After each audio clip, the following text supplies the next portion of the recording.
Terima kasih Pak Ketua. Kali ini kita duduk bareng. Bapak Ibu sekalian, anggota Komisi 3, Pak Kakor Lantas dan para pejabat utama yang saya banggakan. Saya menyampaikan terima kasih Pak Ketua telah dibuka RDP dengan Kakor Lantas ini. Saya masih ingat 10 tahun silam kurang lebih diskusi tentang urusan lantas ini apakah di bawah kepolisian atau tidak.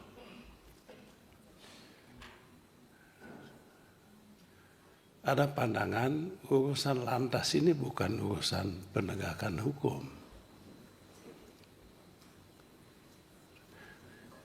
Bikin STNK itu bukan urusan hukum. Tapi kecelakaan lalu lintas itu ya ada urusan yang bersinggungan dengan hukum. Oleh sebab itu pada saat itu kuat usulan supaya urusan lantas ini jangan di bawah kepolisian, tapi di bawah Kementerian Perhubungan.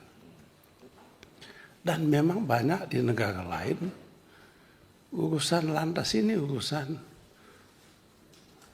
di luar kepolisian ini. Tapi situasi pada saat itu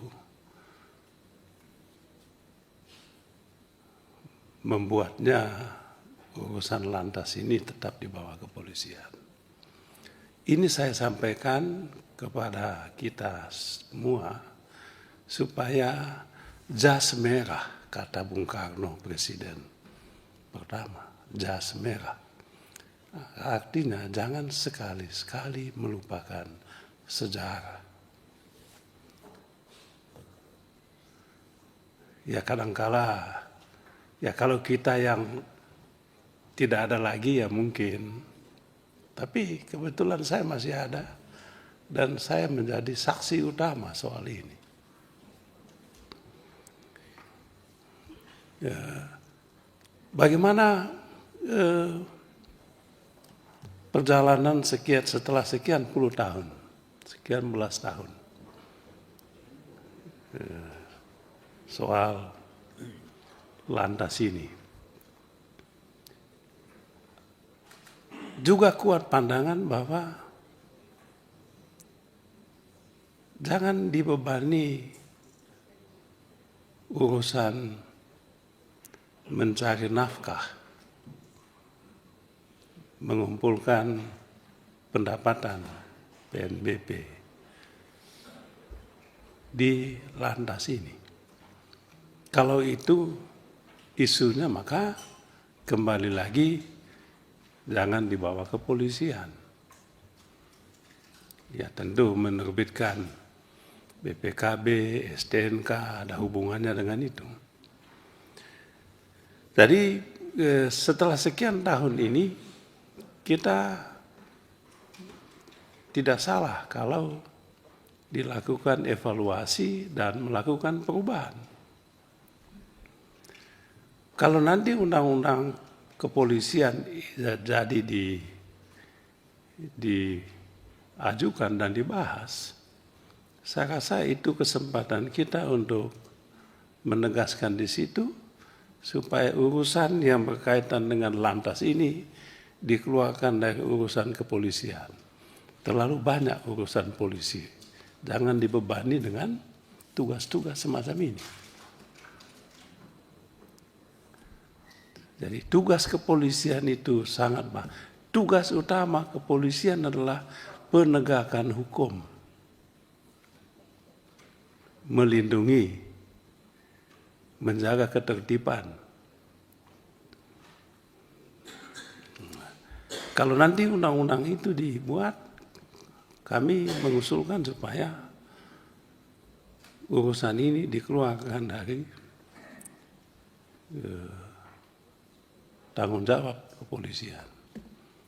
Biarkanlah institusi kepolisian menjadi institusi penegakan hukum, bukan institusi untuk urus STNK, urus SIM, urus BPKB. Itu satu. Yang kedua, ketika urusan SIM ini, urusan lalu lintas ini diserahkan ke kepolisian, ada problem di situ. Problemnya itu adalah kepolisian dibebani tanggung jawab untuk mencari uang di sini. Yang tadi Pak Kakor Lantas menyampaikan PNBP tadi. Tadi coba bayangkan PNBP okelah mendapatkan surat izin mengemudi, pendapatan surat izin mengemudi. Padahal ya mestinya itu gratis dong. Surat izin mengemudi. Pelayanan publik mestinya. Nah, lebih celaka lagi perpanjangan SIM. Nah, itu yang pernah tadi tahun lalu kami pernah mengusulkan ini. Tadi disinggung oleh Pak Suding mengenai perpanjangan SIM ini. Mengapa perpanjangan SIM harus dibebani lagi? Yang punya SIM harus membayar lagi untuk perpanjangan.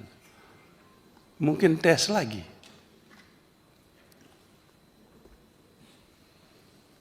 Nah, yang ada di lembaga lain juga ada tenaga dokter, perawat juga memperpanjang surat izin ini.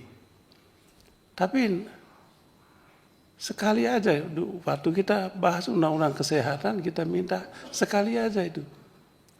Jangan setiap tahun diperpanjang. Kutip lagi. Nah, di situ diperpanjang tapi tidak bayar. Nah, di sini bayangkan target perpanjangan SIM saja itu bisa sampai 1 triliun. Dan SIM itu Pak Kakor Lantas itu orang-orang kecil. Orang-orang kecil. Di daerah saya di NTT, Provinsi Kepulauan, untuk memperpanjang SIM saja harus datang ke Kupang. Ada SIM tertentu yang di kabupaten. Di kabupaten pun susah. Tiba-tiba mesin rusak. SIM tidak bisa diperpanjang. Lalu mereka yang tidak bisa memperpanjang SIM akibat mesin rusak tetap membawa kendaraan kemudian ditangkap dengan alasan SIM sudah mati. Loh, ya mati SIM kan, Bapak tidak mati mesinnya. Masa rakyat harus dijadikan korban? Jadi, lalu apa sebetulnya? Memperpanjang SIM, datang dari kampung ke Kupang, naik pesawat, coba bayangkan. Ke Pak Kakor Lantas mungkin pernah di NTT. Coba bayangkan, ke Kupang naik pesawat. Dan pesawat dari kampung saya ke Kupang itu mahalnya sama dengan dari Jakarta ke Thailand. Sama Pak Kakor Lantas. Pesawatnya dulu itu, belum nginapnya lagi di Kupang. Belum nunggunya lagi. hanya untuk memperpanjang SIM. Saya tidak tahu di provinsi-provinsi lain, tapi dugaan saya sama. Oleh sebab itu, Pak Ketua, saya sebetulnya ingin sekali mesti diaudit. Saya ingin dapat laporan tadi. Tahun 2024 ini Pak, berapa banyak SIM itu yang Bapak terbitkan? Berapa yang diperpanjang? Diaudit. Berani nggak diaudit? Coba Pak Kakor Lantas, audit. Kalau audit ini,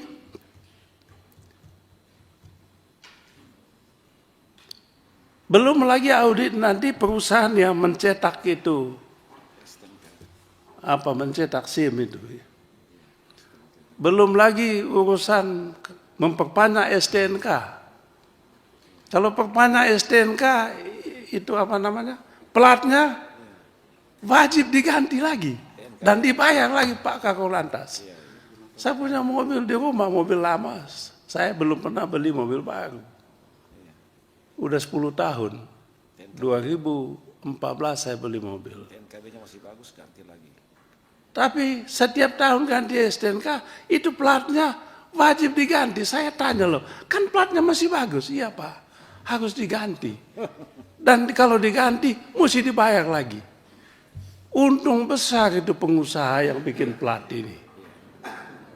Untung besar itu Pak. Jadi bagilah sama pemerintah. Lalu plat tadi jadi sampah di rumah. Mau dibuang kemana sampah ini?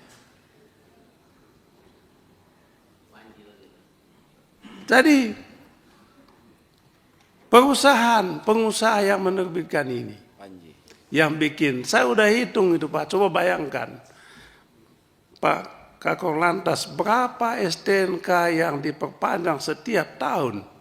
Berapa plat? Kali bagi, berapa itu? Ya itu yang tadi Pak Habib saya bilang jas merah. TNKB khusus lagi. Belum ada yang khusus-khusus lagi. Iya, TNKB khusus. Itu harganya. Jadi persoalan kita soal Lantas ini, kalau mau lebih dalam sedikit, lebih terbuka, bukan soal ya ini sih bolehlah.